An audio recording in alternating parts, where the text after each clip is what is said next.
We begin with an Indo-Canadian filmmaker who is pursuing the perpetually fascinating question of identity, especially so in our country, which is still an unfinished country, full of many immigrants and exiles.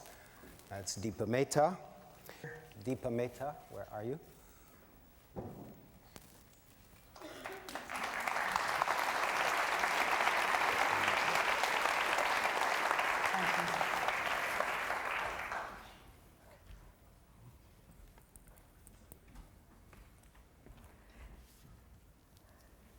This seat was calling to me. I could feel it.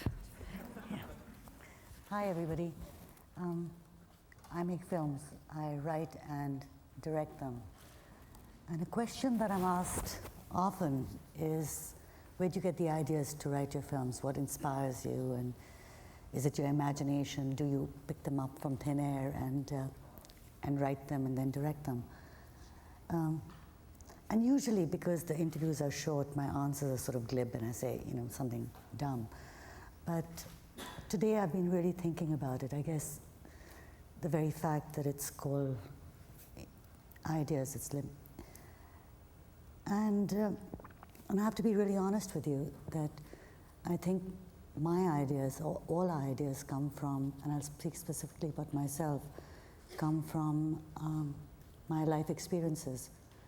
Something happens, or I walk into a situation that moves me, or confuses me, or perplexes me, and I want the answers to that. And from that experience or that situation arises the desire to explore, and that exploration is what validates the idea that was a germ. The first feature film I made was a film called Sam and Me. I made it 10 years ago. And the film, to a large degree, reflects what I was going through at that point. I was an immigrant, and I was a woman. And those days in Canada, we were called visible minorities, which was a term that I didn't understand. And if Canadians in general have a tough time about identity, can you imagine what happens to people of color? It's not much fun. But that desire to see what happens if you are a visible minority actually made me write a short story. And that short story became Sam and Me. Sam and Me is about 4 working class East Indian immigrants who come to Canada. And one of them finds a job looking after an 80-year-old Jewish elderly man as his babysitter, more or less. And the film's about the relationship between an older guy from Jerusalem and who wants to go back to Jerusalem, and an East Indian who's come to Canada and wants to stay on here. And that through that whole process of exploration, of writing the script and directing it, I really realized that perhaps I was being a bit of a martyr, and it wasn't as bad as I thought it was. And that in many ways, perhaps we are all alone regardless of our color or where we come from. That's Sam and Me. I'd like to show you a clip because it reflects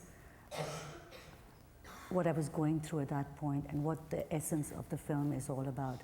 We're a group of people who live in a rooming house. These are working class guys, share a birthday party.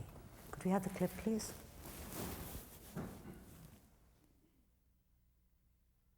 Happy birthday. Happy birthday to you. Thank you, my friends. I've had a long innings. Yes, we know. Wicket has been sticky. But you're still not out at 40.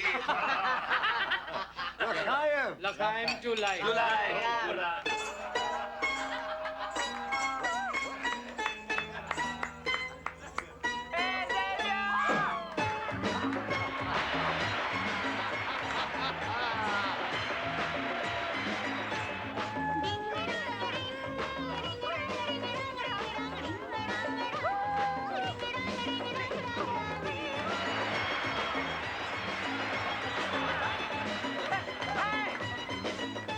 Nikhil? Yes, uncle. That old man is Mr. Cohen's father. Yes, uncle. Zeta. And who is that Chinese-looking fellow? Well, that's Takahito, uncle. He's a friend from Japan.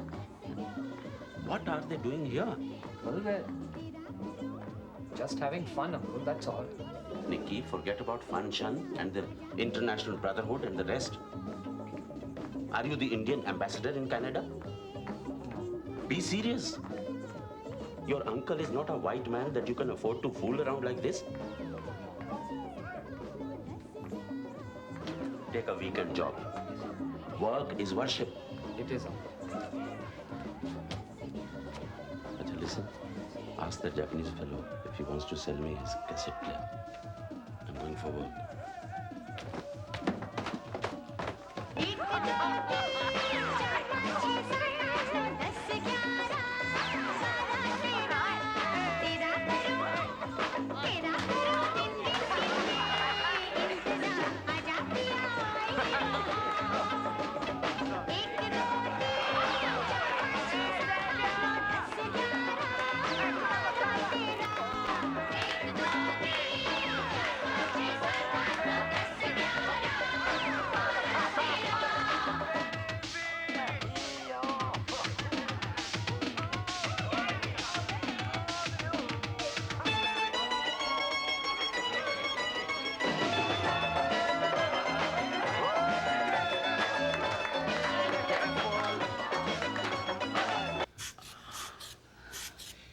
Tell me when.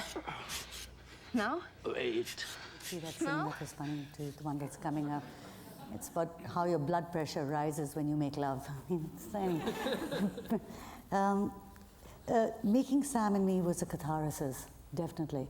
I came to terms with what it meant to be a Canadian, to be perceived a certain way, and also not to take the term visible minority so seriously. I knew I had to, if I had to live in this country and work here, I would have to find my own place at my own terms. And that idea was quite liberating. And if there's any value to any ideas, I think it should be liberation. I mean, whether it's of personal expression or personal pain or personal agony or personal joy. But ideas are no good if you can't express them, if there's nobody to validate them. And especially in my line of work, it's important to have ideas that can be validated by witnesses, so to speak. I mean, so, you know, an audience is your witness. That's the feedback you get. But what you give, and that little germ sitting of an idea that, you know, when I wrote the story sitting on my kitchen table, it gave birth to something that's there, and it's tangible. And anytime I want to refer back to what it was like, or the headspace I was in when I directed Sam and Me, it's easy to, it's accessible. And that's the importance of having ideas that can be validated, I guess. The next thing I did was, and again, it's about life experience. I mean, for all of us, I guess, is that something happens in our lives that makes us stop and say, what is this about? I mean, how do I process this? What do I do with this? Do I hide in a hole if it's bleak news, or do I celebrate with joy if it isn't? With me, it's always been writing it and wanting to direct, make a movie. And the reason I'm sort of going through this chronologically is to sort of give you an arc as to where an idea starts and where it ends, really. And the next film that I wrote was a film called Fire. Fire was set in India. It's been called by many a groundbreaking film for the only reason that it was a film about lesbians in India, and it was the first time that a feature film had been done. For me, Fire has never been a film about lesbians. It's been about two human beings, two women in this case, who really turned to each other for emotional nurturing. I was surprised when it got labeled as a lesbian film, but it's, you know, why? Why not? whatever I might have thought or whichever idea I might have had. I mean, that's the other thing about ideas, isn't it? That one can have an idea, one can express it, but the way it's interpreted is entirely not in my control. And that's liberating as well, because, I mean, it might not be, sometimes it gets antsy. My daughter gets quite tired of being asked if her mother's a lesbian and who she's sleeping with right now and stuff, but it's okay, you know. And Fire was in fact a direct result of a really difficult divorce. I know divorces are really common in North America, but in India, it's taken very seriously. My parents who live in India were extremely unhappy because they felt it was my duty as an Indian woman to try and adjust, because Indian women are all about adjustment and duty. And I felt that more than anything else, I really did not want this particular relationship. And it was a desire for an independent voice. That's what I was searching for. So I wrote Fire. I did get a divorce, by the way, but I did write Fire. And in the clip that you're about to see, you'll see two sister-in-laws who are falling in love with each other, and what it means in India or anywhere in the world, because human emotion is universal. Whenever we make a choice, which is a radical choice, to be with somebody or not to be, or to be single or not, or to take a particular line of work as opposed to the other, I think we make ourselves vulnerable. And this is a celebration of that vulnerability, a clip from Fire.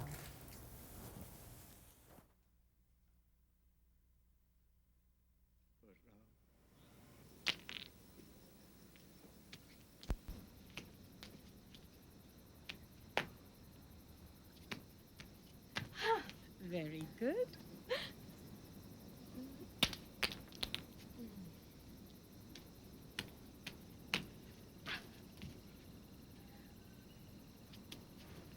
I'm sorry. Please give me one more turn, please.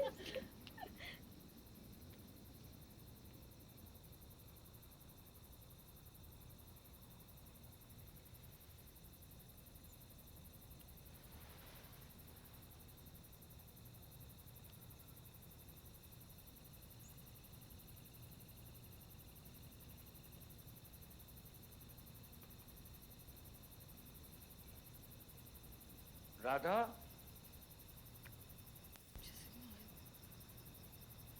Radha? Please don't go.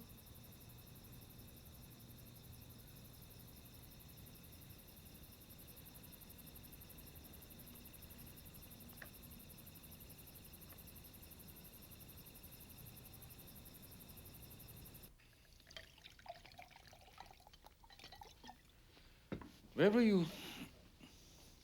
With Sita. Good. She looks happy these days. Maybe she's pregnant. You didn't hear me calling? Yes, I did. Why didn't you come? Sita says the concept of duty is overrated. She's young. But you know its importance.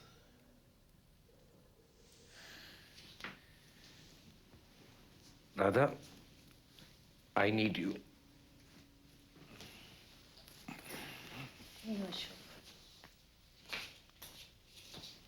Not tonight.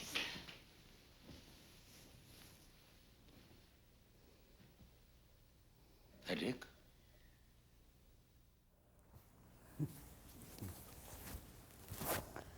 That was Fire, and soon afterwards, India got a nuclear device, and Pakistan got one too. And the world suddenly became a really dangerous place. Bosnia had happened, Rwanda had happened, and sectarian war seemed to continue, and it seemed strange that, not strange, it seems totally logical that wherever things were really bad, it was in countries that had been colonized by the British. I was really terrified and actually really moved about the fact that two countries that, that were one country before the partition of India in 1947, that's when the Brits left, were now threatening to explode nuclear devices at each other.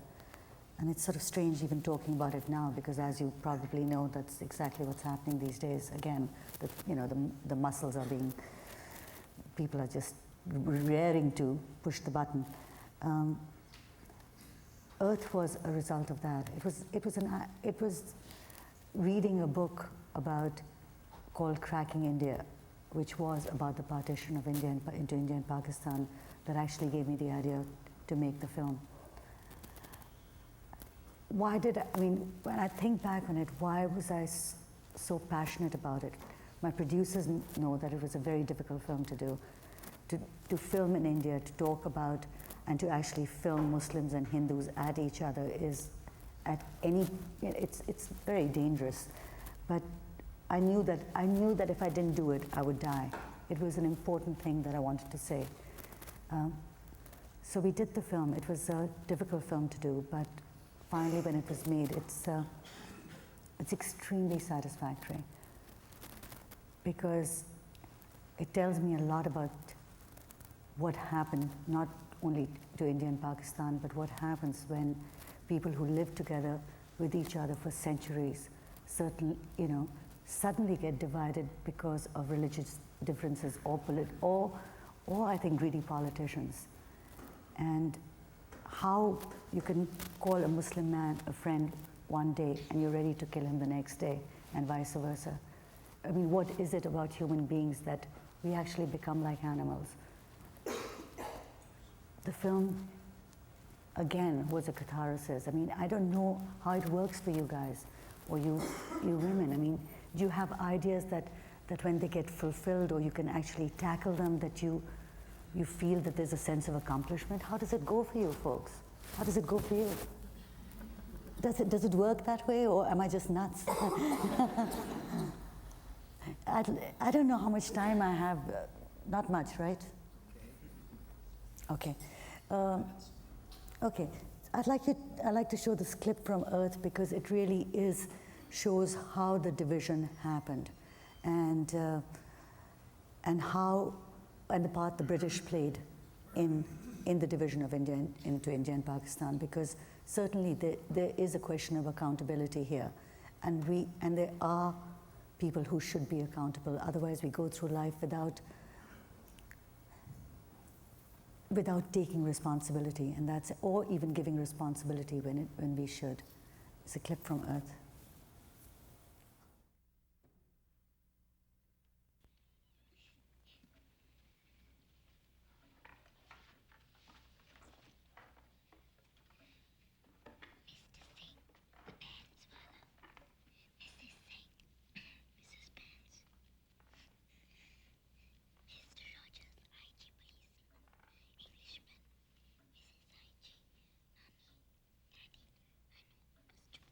Oh, you must listen to this one, Mr. Rogers. A British soldier and an Indian find themselves sharing a railway compartment. This is Lenny's favorite joke, my daughter. The Indian lifts a bottle of scotch to his mouth again and again. He does not offer any to the soldier. When the Indian leaves the compartment for a moment, the soldier quickly takes a sip or two from the bottle. Again, the Indian leaves the compartment and the Tommy sneaks another swig. Finally, they get to talking. Now the soldier confides he took a draw or two from the bottle of scotch. Since you didn't offer it to me, old chap, I helped myself, he exclaims. The native is shocked. But that is my pisab, urine in the bottle, he exclaims. My Ayurved prescribed it as a cure for syphilis. You know, I learned something the other day, Mr. Rogers. There was no syphilis in India until the British came. Well, you won't be able to blame everything on us for long, old chap. Finally, we will have self-rule. You think you'll be up to it, old boy? Why not? I'm up to ruling you and your empire. Why then do you think we cannot have self-rule? Mekya, please don't shout. I'm not shouting. I'm telling this man to quit India. Jano, tell everyone the joke about the 6 leather socks.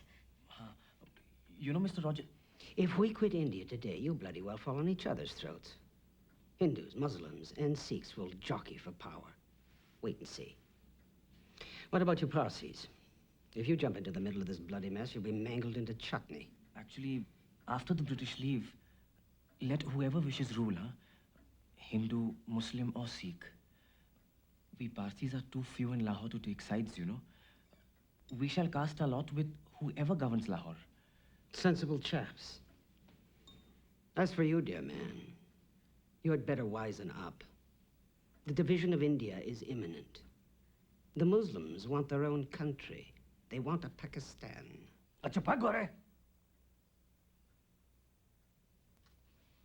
We will settle our differences ourselves.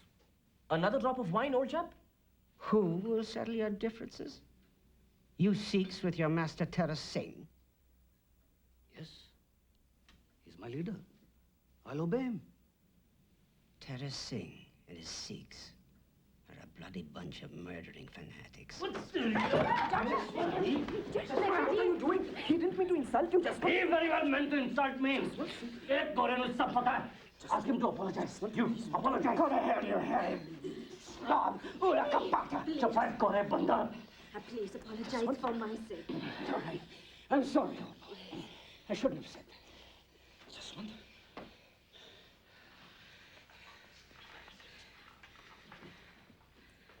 This bloody country. It's the only home I know. Of course, Mr. Rogers. You British have done a lot for us. Na, Janu? You've built us roads and given us your exemplary postal system and... Language. Don't forget English language. Beautiful language. Let's not forget the syphilis. You better look out, Mr. C. Before your farmlands near Lialpur are gobbled up by the Muslims. No motherfucker is taking away my farmland. Who wants some pudding? I'd love some pudding. Menu Fiji.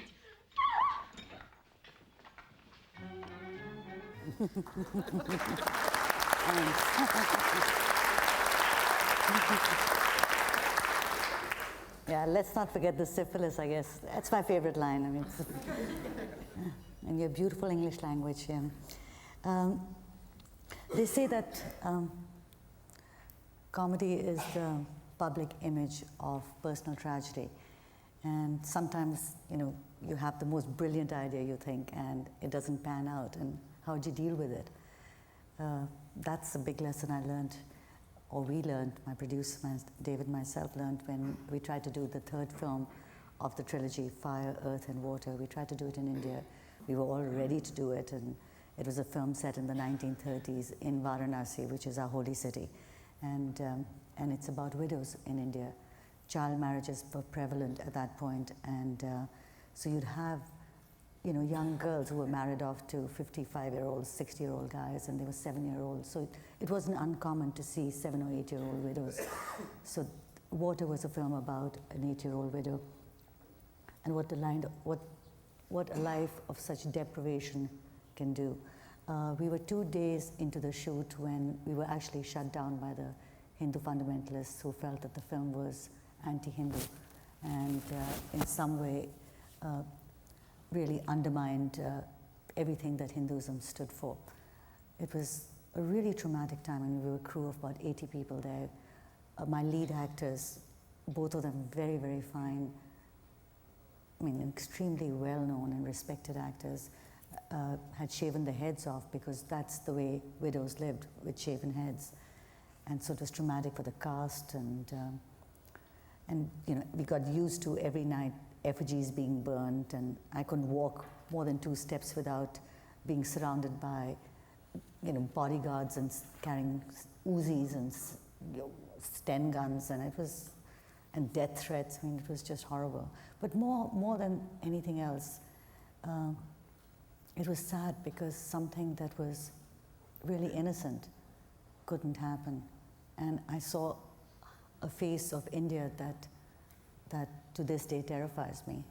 I think that fundamentalism actually, wherever it might be, is terrifying because there is no logic, there's no reason, there's just passion. And we were shut down, and I came back to Canada. And I remember sitting on an Air France flight from Delhi to Toronto, and I've never been so happy in my life. And finally it hit me how much Canada meant to me.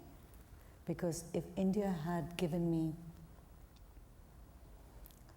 a certain kind of passion to make the kind of films I did, you know, Canada in its own way had given me the freedom to express that passion.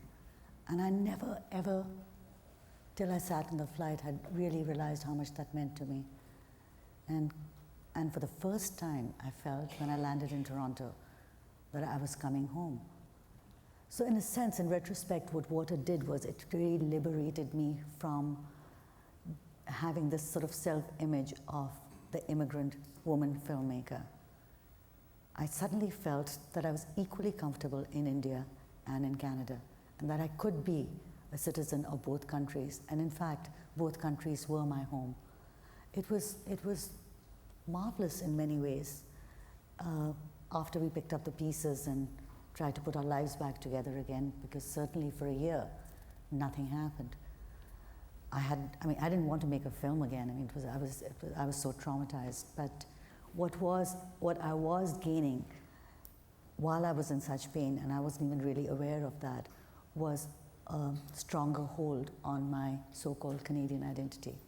And it was revealing itself to me slowly that yes, I mean, maybe, perhaps the Canadian identity is a mosaic and is a part and parcel of all. I mean, it isn't the ghettoization of multiculturalism, it isn't the separateness of multiculturalism, but that it allows you to be whatever you want to be. If you don't want to have anything to do with your homeland, it's okay too. But if you do, that's fine. I mean, and anybody who was around yesterday, I mean, and saw how much the Koreans were celebrating, I just felt so great. I bought a flag and it cost me $10. I regretted it. But I was sort of waving around, and I suddenly said, yes, this is what Canada's about. I mean, suddenly somebody from the East Indian ghetto is waving a Korean flag because the Koreans are Canadians too, and it's great, you know. It was lovely. So, thank you.